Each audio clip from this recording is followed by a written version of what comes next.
चलो लगा के आखिम कजर मर कहवा मारे जान ए भौजी चलो लगा के आखिम कजर मर कहवा मारे जान कजर मर कहवा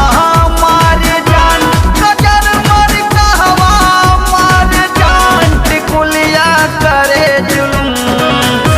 टिकुलिया करे जुलूम दिन राती कजर मर कहवा मारे जान ए भौजी चलो लगा के आखिम कजर मर कहवा मारे जान ए भौजी चलो लगा के आखिम कजर मर कहवा मारे जान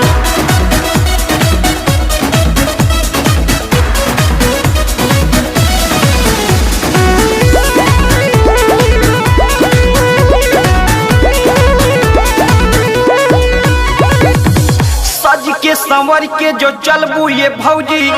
तो सबके नजरिया में गड़बू ये भौजी देबो गवाए सुनो ससुरे के पानी कौनो जवानी मुजहिया में रौदी तलाऊ दे जिला के हैं उत्पाती कजर मर कहवा मारे जान तलाऊ दे जिला के हैं उत्पाती कजर मर कहवा मारे जान कजर मर कहवा मारे जान कजर मर कहवा मारे जान टिकुलिया करे जुलूम टिकुलिया करे जुलूम दिन राती कजर मर कहवा मारे जान ए भौजी चलो लगा के आखिम कजर मर कहवा मारे जान ए भौजी चलो लगा के आखिम कजर मर कहवा मारे जान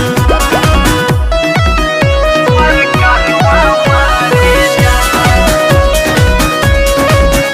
मर कहवा मारे जान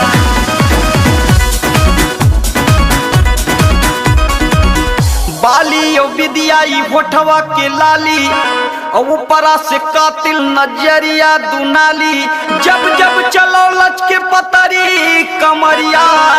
जैसे हिले भौजी पुलवा के डाली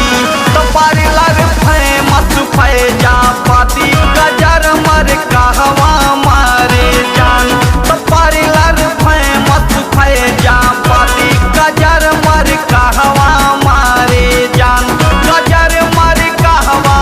मारे जान कजर मर कहवा मारे जान टिकुलिया करे जुलूम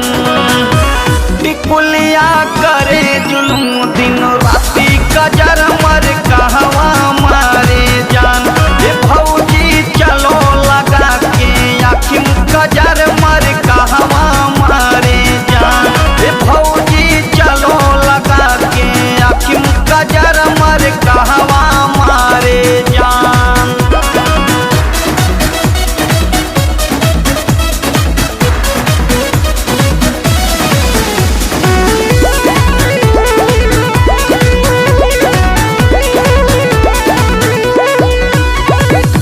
पुरवा बहत बाटे मौसम सुहाना नाचत है अंगुरी पर तोहरे जमाना संजय करत है बखान तोहर भौजी राम स्वरूप गावे आज तोहरा पे गाना तो मथवा तिलक अवध के माटी कजर मर कहा